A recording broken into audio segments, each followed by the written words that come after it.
On this episode of Mythbusters, It is now or never. Adam and Jamie add new life to a classic myth by turning it upside down. Windshield shattered from the impact. As they test if there's even a chance to escape from a car that goes belly up underwater. It's absolutely the scariest thing I've ever done on this show. 10 on the Brown Pants Index. And an explosive movie myth sets the scene for chaos in the kitchen. As Tori, Grant, and Carrie tries stopping a gun from igniting a room full of gas by, believe it or not, shooting through milk. Well, you shot the milk. That's for sure. Who are the Mythbusters? Adam Savage It's a delicious memory. and Jamie Hyneman. When in doubt, C4. Between them, more than 30 years of special effects experience. Joining them, Tori Belleci, All in the name of science. Grant Imahara, Nothing detect me. and Carrie Byron. This should be fun. They don't just tell the myths, they put them to the test.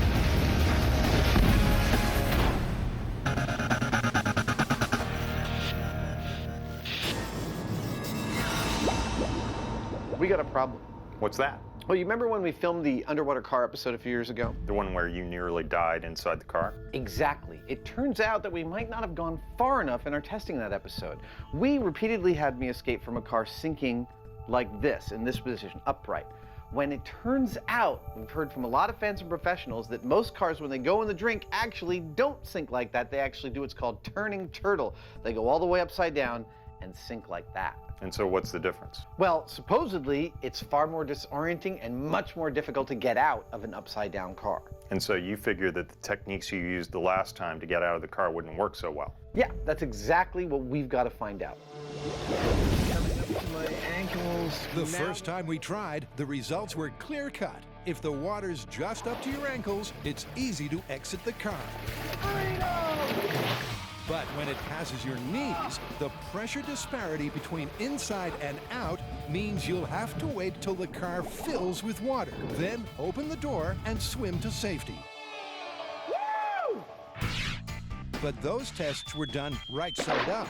And according to Operation STAR, that's Submerged Transport Accident Research, cars sinking in water deeper than 14 feet nearly always turn turtle. So where do we start? Well, it seems that there are two main problems with the upside down sinking car. The first is that when the car turns over, you get totally disoriented and don't know which way is up or down. Okay. The second is that it's much harder to wait for the car to fill up when your air pocket is where your feet are. Let's start with disorientation. I have an idea. Okay. And here's Jamie's big idea. Adam gets strapped inside a massive gyroscope to see if turning topsy-turvy, even on dry land, upsets his sense of direction. Watch your fingers. For a minute or so, it's a hoot and a holler. Hey, hey. But even Adam has his limits. I pretty much stopped having fun. Before Adam loses his lunch, let's find out if he came close to losing his bearings. Here's the thing. I never really lost track of where the force of gravity was coming from while riding this thing.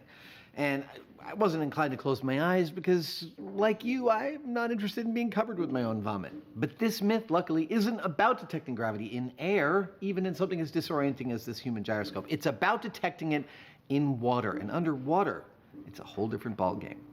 This device is really cool, but there are several reasons that it won't work for us underwater. And the first is that I need to be able to control the movement. As this is designed, Adam does it, and that just doesn't work for us. Secondly, I only want one axis of movement, up and down, and this has got, well, it's got like three.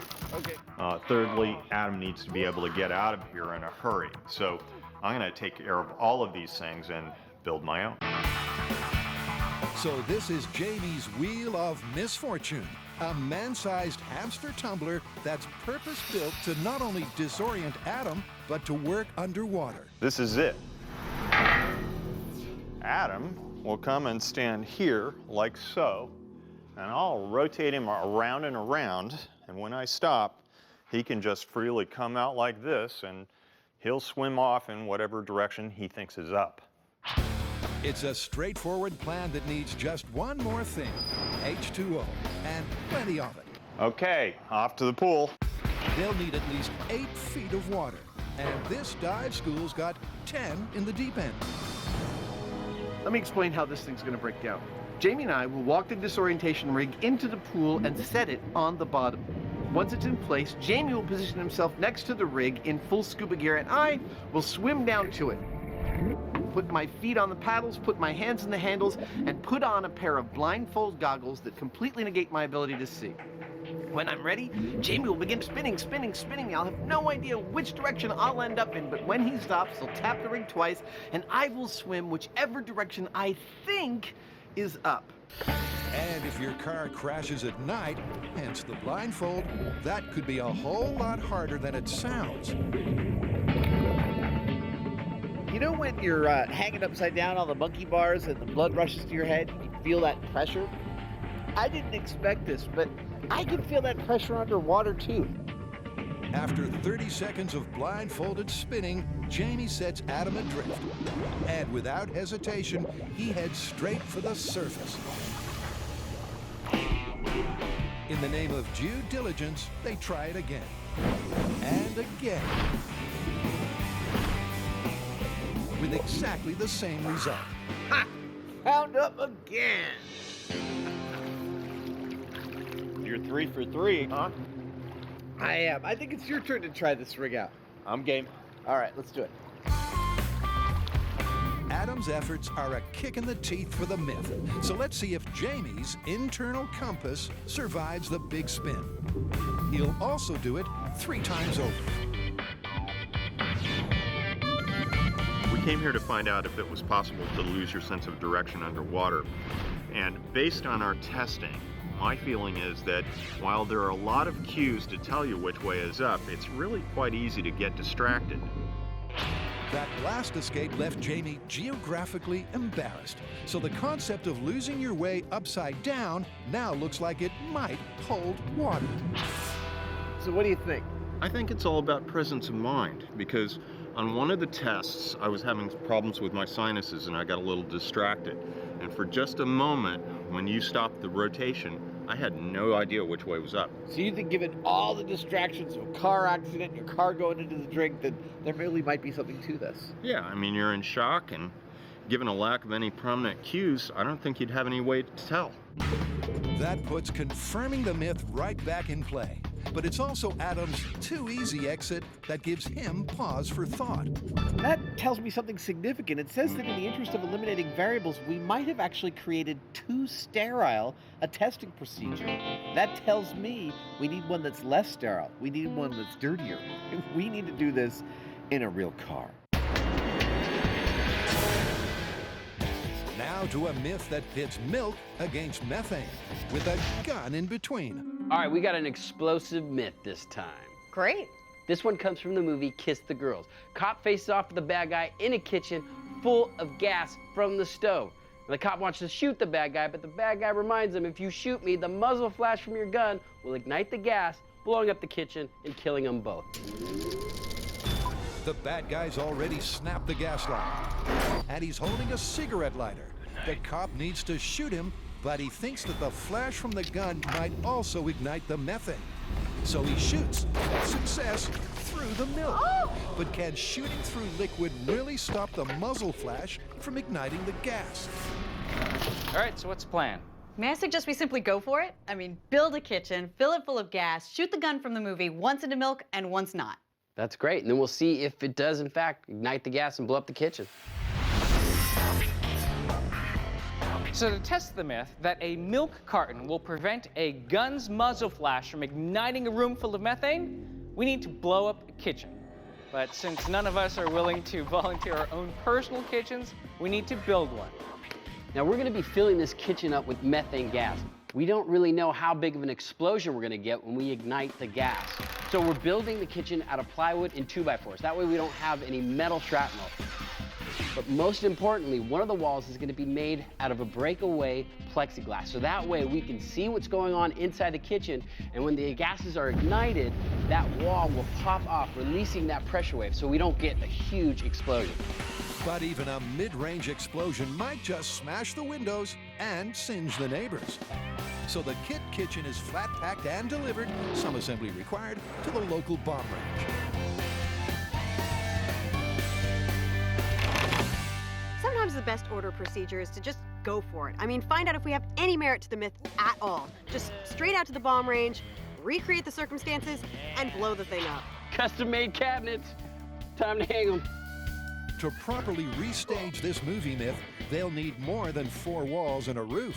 This is a gorgeous stove-sink combo you've picked out. We'll be cooking with gas in no time.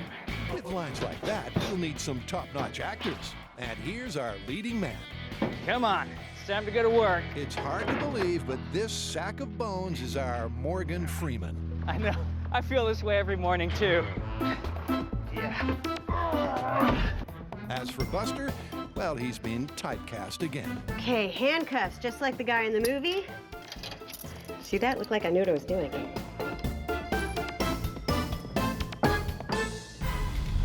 Now they're ready to dial up the danger with things that go bang.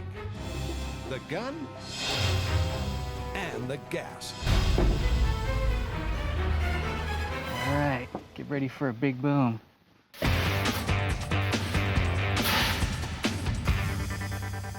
Cary Grant and Tori are preparing to see if shooting through milk can really stop a gun from igniting a room full of methane.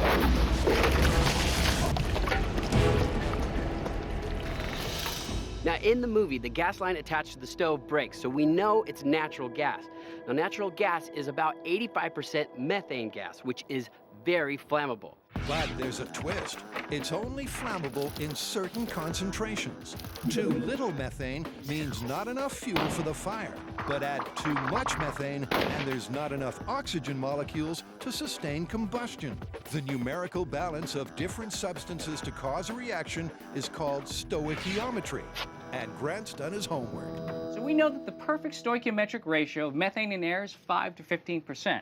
So we're going to go right in the middle, say 10%. With this volume, which is about 500 cubic feet, we're shooting for 50 cubic feet of methane. With the guys and the gun from the movie and the carton of milk set in place, we're ready to see if this myth is just Hollywood hokum. We're going to fire the gun through the milk and see what happens. Now, if it works out like the hero thinks and nothing happens, then we're going to try it again, but this time without the milk. And then we'll see if the room goes up like whoosh.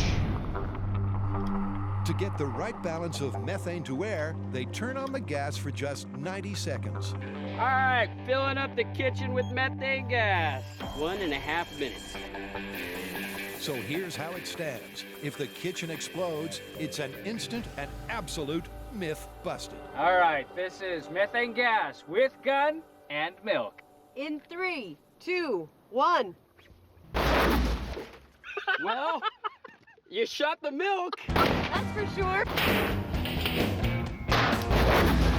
No explosion. Maybe this myth is true. So with milk, there was no gas room boom, which is good news for the myth. But what if the mixture of methane and air was wrong and the room is basically incombustible? Well, it's easy to test because Grant had the foresight to add a road flare hooked up to an electric match. Here we go with the flare. 3, 2, 1.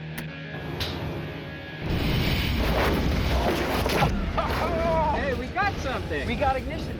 The flare not only proves a point, it clears the air of the flammable gas. So far, it looks like our villain was wrong, and our hero actually stopped this ignition with the milk. And we definitely had the right ratio from the looks of the villain because his hair is a little bit fried. So Morgan's logic looks good. With the gun and the milk, there was no explosion. But would the gun alone have sparked a blast anyway? It's time to reload. All right, so kitchen is filling. As soon as we hit 1 minute and 30 seconds, fire the gun. All You think the milk stopped the muzzle flash? You think it's gonna explode? I don't know, but we're about to find out. We sure are. In around about 3, 2, 1. with the muzzle flash unmuffled by milk, nothing happened. Okay. All right, no explosion. Yep. If the scene in the movie was based on hard science, that single shot should have triggered a massive explosion. Now, to fire the flare to confirm that the gas mix was right. So we were at the right ratio.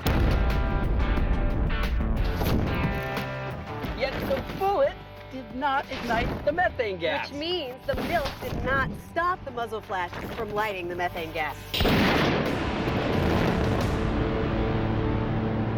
The boom was a beauty, but this bad hair day is all due to collateral damage. The bad news for this myth is that this did not happen because of muzzle flash from a gun. This happened because of a flare. So what we need to do now is figure out what exactly is going on with this myth and what can possibly cause a room full of methane to go up. That pool test was actually pretty interesting. Yeah, it was. There was just a brief moment when I was distracted by my sinuses, and I honestly didn't know which way was up. So you think there might actually be something to this story? Yeah. Then I don't think there's anything to do now but go full scale. Adam and Jamie have figured the only fair way to test their myth is to put Adam inside a real car and drop man and machine in a real lake. Well, I am standing on the edge of Pit 232, a former quarry lake in sunny Ione, California, which may look familiar to the careful viewer because we shot a couple stories here before. Right out there in the middle, we did this. And then right over there is the ramp where we did this.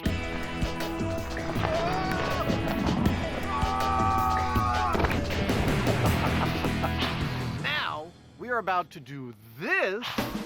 All right, I only have a couple more breaths here. Except this time, we are adding an extra wrinkle of jeopardy just to make sure we've covered all our bases. It's time to sink an upside-down car with me in it.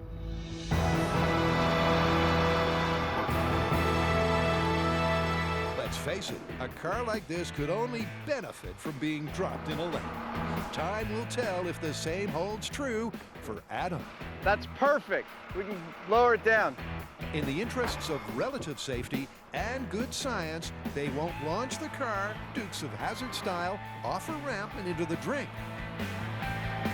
Instead, to guarantee that the car turns turtle, they'll use a barge, a tow truck, 6 empty barrels, and more rope than a rodeo. Here's the plan in a nutshell.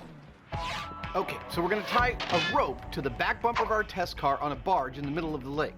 The other end of that rope goes to a pickup truck on the shore, which, at the correct signal, will drive forward, pulling our test car off the barge. Now our test car, being a normal car with an engine, is front heavy, and its front will hit the water and start sinking. What we're hoping is the forward momentum of the pickup truck pulling our test car from the rear end will actually pull it all the way over until it's upside down. Just to make sure the car doesn't plunge to the very bottom of the lake, we've got 6 55-gallon drums, making sure that it's secure at a relatively safe depth of 15 feet.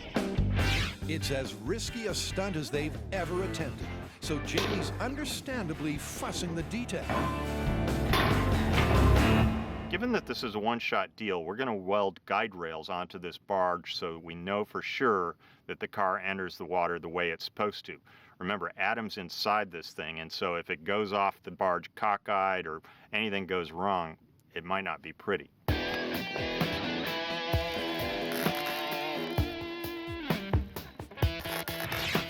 Equally ugly is the prospect of sinking all the way to the bottom. They've welded and strapped tight 2 clusters of 3 empty barrels to halt the descent at 15 feet under, just over the depth where the star report says most cars turn turtle. Will it work? Let's ask a buoyancy boffin. Well, our car weighs about 2,600 pounds, and half of it is tied to the barge I'm standing on, so I only need to support 1,300 pounds of the car with these barrels. Each one of them displaces 440 pounds of water, because a pint's a pound the world around. All told, that gives me 2,500 pounds of buoyancy for 1,300 pounds of car. That's well within my safety margin. That's enough flotation. Just like last time, they've removed the engine so oils and sundry fluids don't sully the water. Making up for the lost mass are 12 barbell weights. Assuming they ever get there. Hey, Jamie. Yeah. I need your help. It's too heavy. I have it on good authority that it's not that bad. Go for it. But the weight in the barrow is much the same as a whole car engine, so Adam wisely resorts to hand delivery. Last two. Thank you, Adam.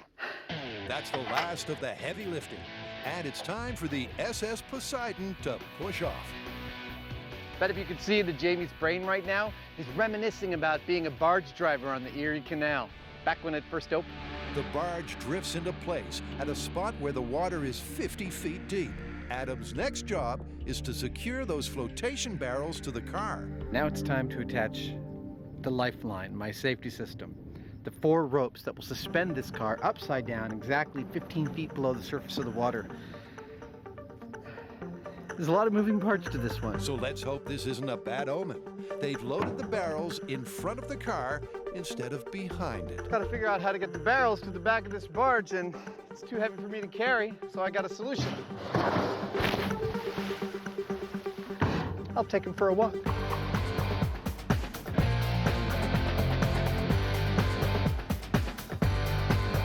It's the kind of can-do attitude that got Adam the job in the first place. We also admired his capacity to take everything personally. Ha! In your face, barrels. But the whole crew knows that just one mistake could be fatal. According to Adam, the best way to diffuse any danger is to anticipate the worst-case scenario. We've isolated that the worst-case scenario for this experiment is that the car somehow detaches from all 4 of its mooring points, sinks to the bottom upside down so deep in the silty mud that neither my safety diver nor I can open the doors. If that happens, we will have to sit down there long enough for safety divers with salvage bags to lift the car enough to open the door and free us. Between you and me, even though we've accommodated for that, I hope it doesn't happen. Now, just to recap, we filled a kitchen with methane gas, fired a gun into milk, it did not ignite the gas. We removed the milk, fired again, it still did not ignite the gas. So, we need to move on to small scale and find out if it's even possible to ignite methane gas using the muzzle flash from a gun. Before the milk part of this myth can be restaged, they need to show that a flash from the handgun used in the movie could blow up a room in the first place. Okay, that's a hole. It failed on the bomb range, but this test, in a bulletproof box, filmed in super slow motion, should at least shed some light on the subject. All right, here's what's going on with the muzzle flash and why it might actually ignite a room full of gas. Now, when a gun is fired, only about 30% of the chemical energy from the propellant is converted to the kinetic energy that is the projectile moving down the barrel. The rest is contained in the propellant, gas, particle mixture that escapes from the muzzle of the gun. A significant portion of that is dissipated into that bright muzzle flash that you see. All right, so for this size kitchen, I'm only gonna fill it up for 2 seconds. Filling up kitchen with methane. All right, that should be good. Carrie counts down Shooting the gun in 3, 2, 1. to another big fat failure.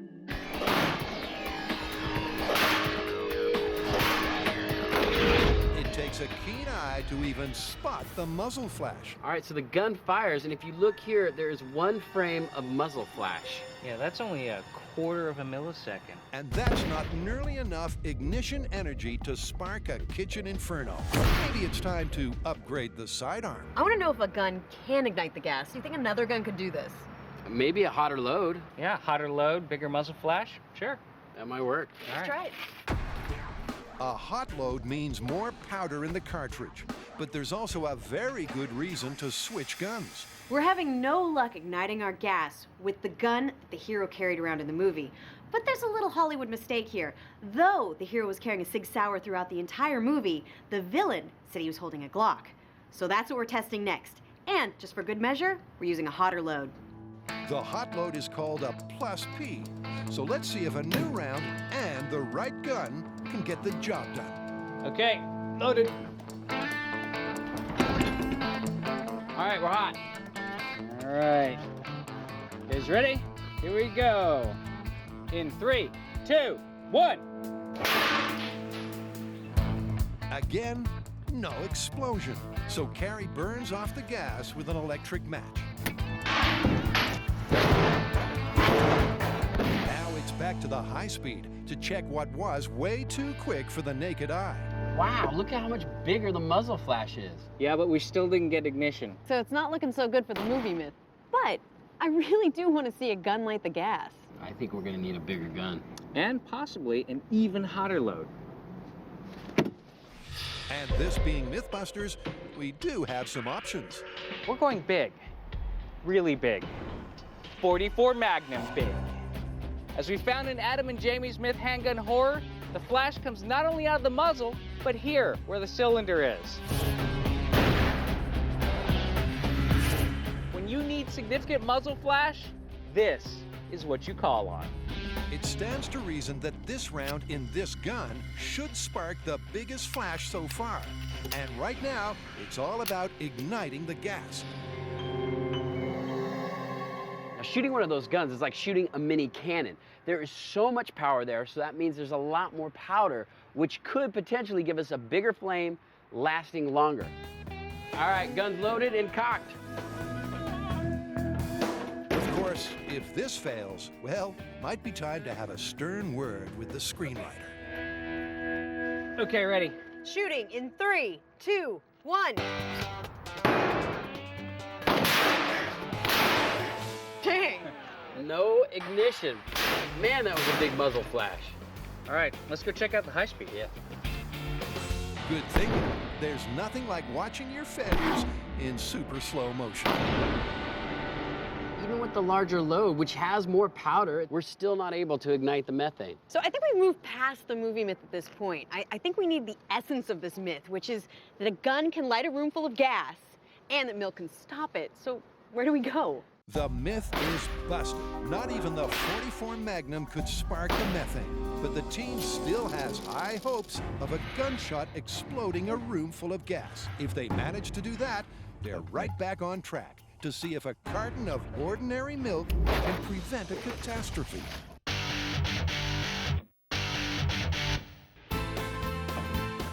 Back on the barge, Adam's immersed in a tangle of sheep shanks and bowlines. If it looks like a lonely pursuit, you're right. But he's not doing this just to calm his nerves. Well, not exactly. Why am I doing all this by myself?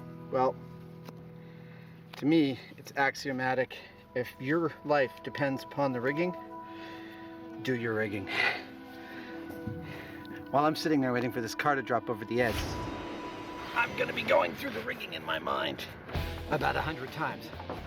And I'm gonna want to be able to picture the whole thing in my brain, so I might as well do it myself.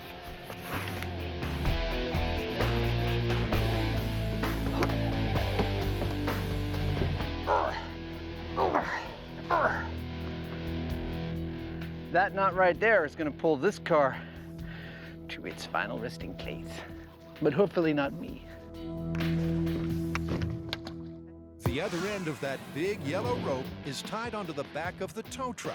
A 3-second tug should be all that's required. And this end is Jamie's department. Once the car leaves the end of the barge, the front of the car is going to drop quickly because that's where the engine is and it's heavy. Once that end of the car hits the water, it's going to slow down because of the water's resistance, but the back of the car is going to continue going forward because the tow truck's still pulling it. And that's how we're going to flip the car. So now the car is upside down in the water and it's going to drift down to about 15 feet, where it'll be stopped by some ropes that are tied onto this barge and some barrels. Why 15 feet? Well, the bottom of the lake is really silty, and if the car goes all the way to the bottom, it's going to kick up that silt, and we won't be able to see what's going on, which is what this story is all about. Anyway, it's a safety problem, which of course we can't have, so we're going to do it at 15 feet. And there's so much more for Adam to worry about. One of the key things I had a problem with in this setup was I'm pulling the car from its rear end, but the ropes that attach it to the front of the barge, half of my support are in its front. I don't want the car to roll over its own support lines. I don't want it to bottom out here and shear through them. I've got to get them out of the way while the car is driving down, and this is how I do it. A barbell weight on a pulley. See, I drop this over the side like that, and it sinks. As the car rolls forward, the weight pulls this rope down, effectively pulling it out of the way, keeping the car from running over it, and keeping me safe and in the position I want to be underwater.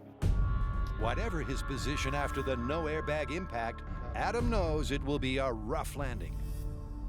And the thing I'm most afraid about is actually striking my head on some part of the car and getting cut. That's actually something I've been thinking a lot about over the last couple of days, and I'm going to be working very hard towards keeping my body rigid so that I don't end up sloshing all over the place as the car does the full 180. Jamie's fears follow roughly the same lines, but they're a bit more dire. Worst case scenario here is that both Adam and our safety diver get knocked out cold from all of this violence and this impact. I don't think that's going to happen, but that'd be a bad thing if it does. But enough of the doom and gloom. The whole point of this test is to save lives, if and when the unthinkable happens to you. We've already done a full episode on a car going into the water. Here we go. Moreover, an episode that is one of, I think, our proudest moments, given that 4 separate fans have written to us and said that watching that episode gave them critical information that allowed them to escape when their car went underwater.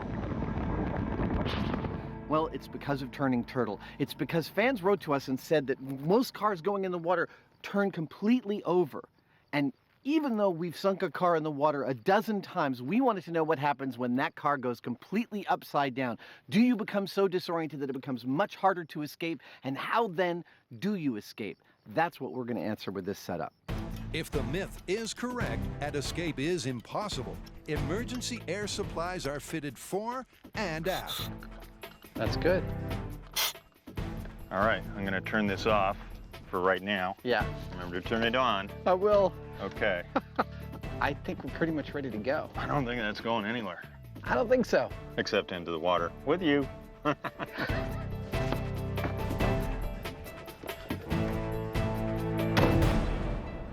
I think we've got every last little thing buttoned down.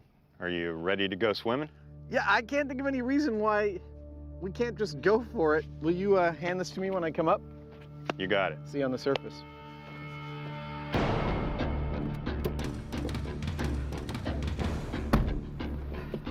Right, it is now or never. Sliding into the backseat is Diver Don.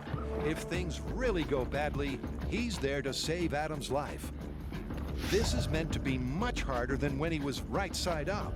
And once again, he'll wrench on the doors, maybe kick at the windows, and try to stay calm. So what are the various outcomes likely to mean in this test? Well, if I get to the surface by either breaking the window or resorting to breathable air, then I would say the fans are totally right. However, if I'm able to maintain my cool and actually get to the surface without breaking a window, without resorting to air, just by holding my breath and staying calm, then I would say that the fans are wrong, and in either case, we have illuminated a whole new feature of cars going into water.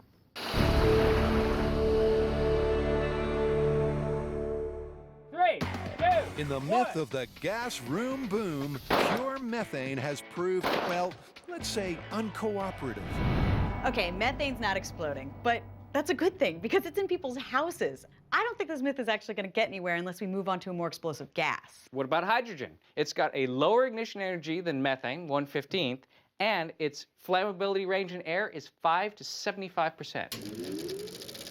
Room full of gas, all that. Remember, the myth that they're trying to test is if milk can suppress a muzzle flash and prevent an explosion of volatile gas. But with methane, the gas used in the movie, they got nowhere fast.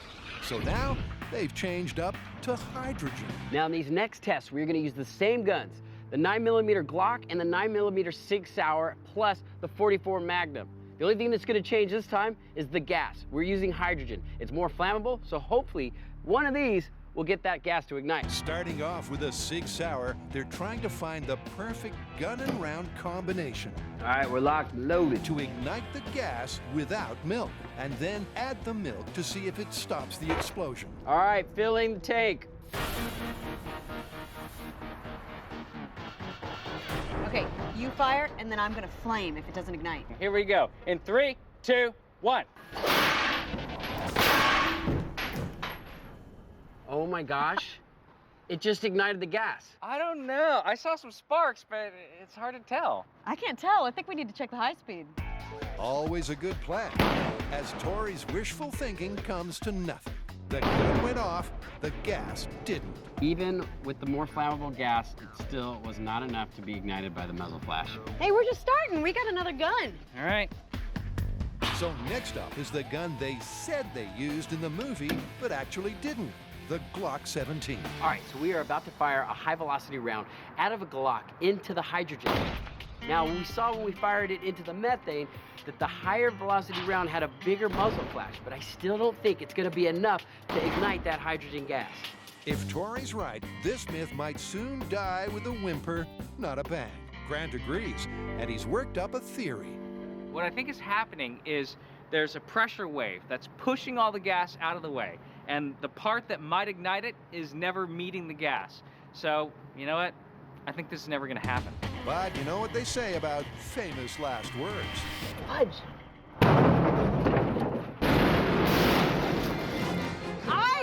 I think that ignited the gas. Wow. Holy moly. Didn't see that one coming.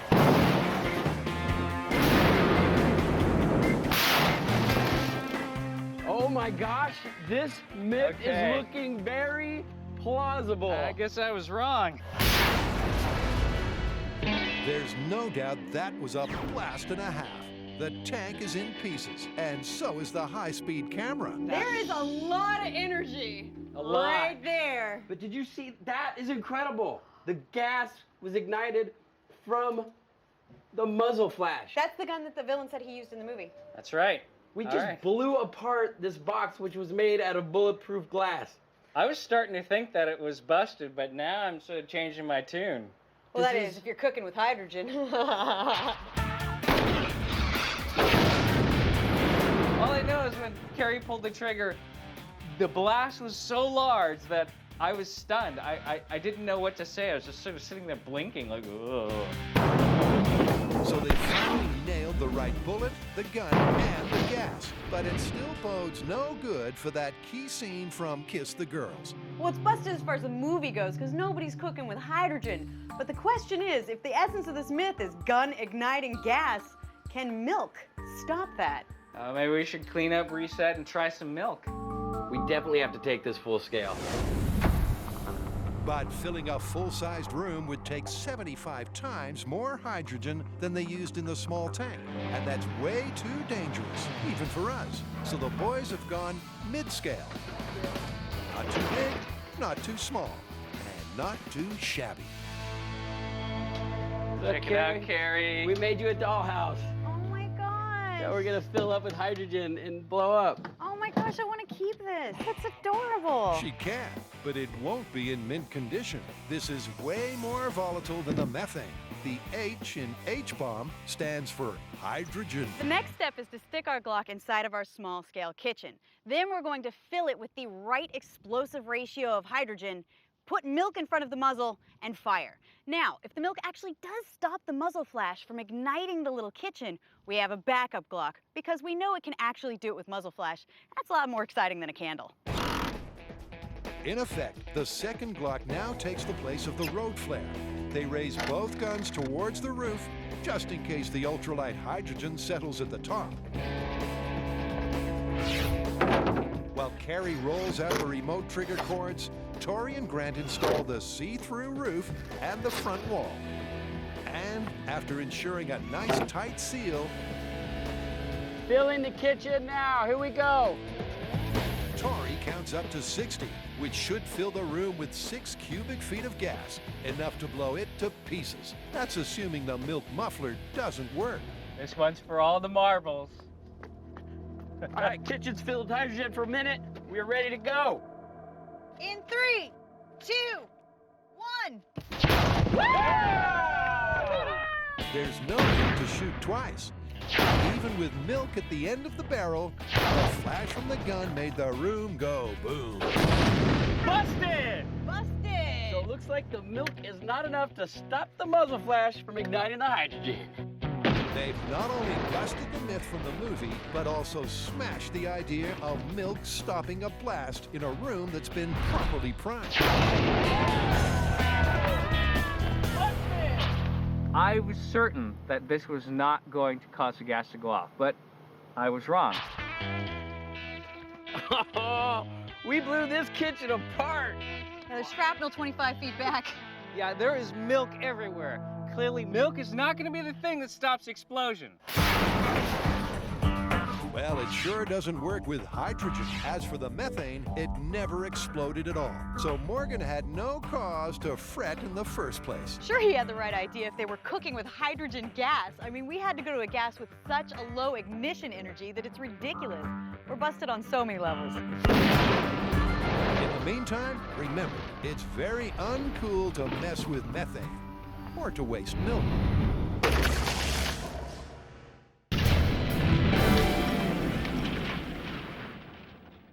Adam and Jamie are finally ready to turn one of their classic experiments upside down.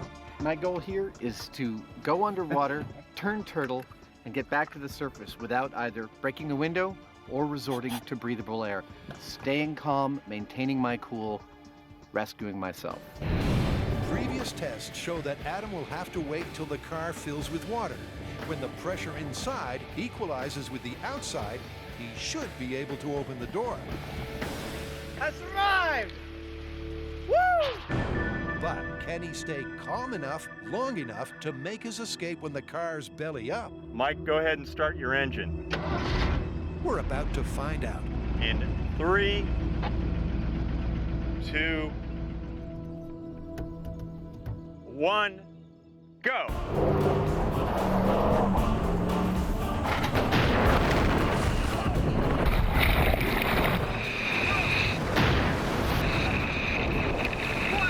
The plan works to perfection as the car pitches nose first and then settles roof side down.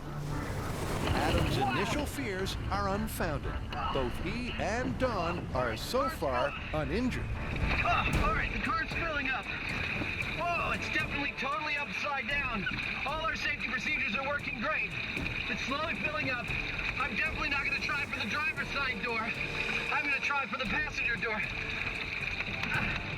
I can't open the passenger door. Of course I can't. Because we're still sinking. The pressure differential. Woo, that was totally intense. The windshield shattered from the impact. We're still about 30 seconds from having turned over. My safety diver, Don, you're okay? Excellent. Inside the car, the pressure, in every sense, is rapidly rising. But back on the surface, Jamie's almost buoyant. Well, I can hear Adam making all sorts of noise inside there. I don't know what he's saying, but he appears to still be awake and intact. It's true.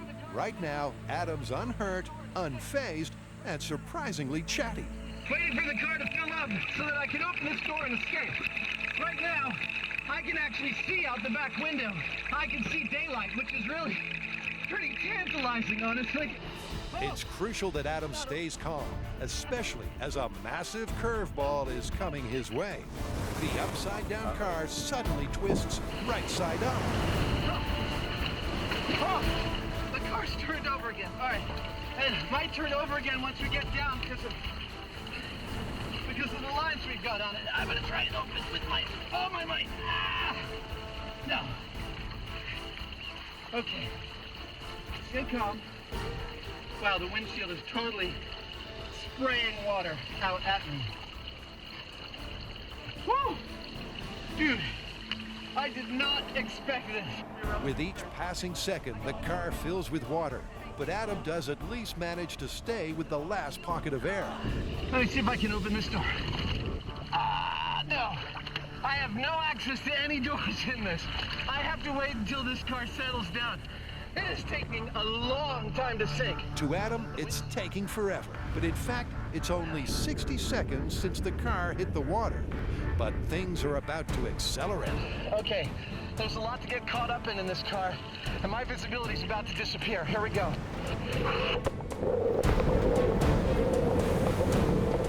I can hear the last bit of air hissing out the back of the car. So these guys are pretty close to being totally in the water, and the car's going to be going down. And sure enough, just seconds later, That it's going down. Here we go. Oh boy. oh boy is right, as the car suddenly drops like a stone. It flips yet again, so it's back upside down. Remember that Adam's not wearing a dive mask, so his vision is even more blurred than this. What's more, there's no air pockets left. After a worrying period of silence, Adam finally breaks free. He figures out which way is up and swims to safety. But did he really survive? Or did he resort to a blast of emergency air? Oh, You all right? oh, I'm okay. It's pretty definitive that I died right there. That means you had to partake of the onboard air supply. I absolutely had to partake of the onboard air supply. And I breathed in a little water on the way. With the car turning and being really unpredictable at its turning, which I think was actually quite accurate to a real-world scenario. Oh, the car's turned over again. All right. My air pocket was changing constantly. And when it finally started to lurch and go under at the end, it went really, really, really fast. I had about 10, 15 seconds of warning, trying to take a really deep breath, and then I tried opening the door, and at that point, I was completely out of air. It was just too stressful. You're in this super confined space. You cannot see anything. You lose all your bearings. I mean, I couldn't find the handles on the doors without a mask. His only choice was to take the air offered by diver Don.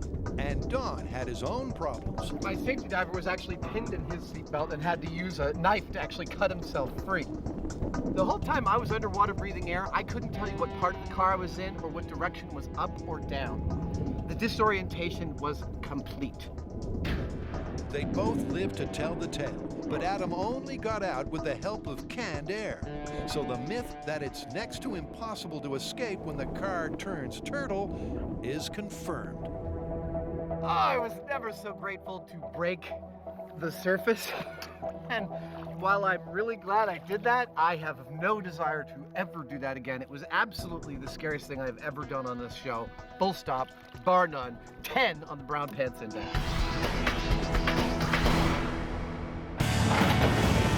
The essence of Adam's approach to survival was exactly the same as the first time around. Stay as calm as you can for as long as you can. Staying put till the car fills with water is still the best tactic. But the fans were dead right. Getting out is a whole lot harder when you're upside down. The difference between this test and the first time we did this with an upright car is literally night and day. So the take-home message is? I don't know about you, but I am keeping a commercial window breaker in my glove compartment from now on. Unless you live in the desert. Exactly. And remember that technically, Adam would have drowned in that car. So if he's recommending a window breaker, all I can say is the man knows his business.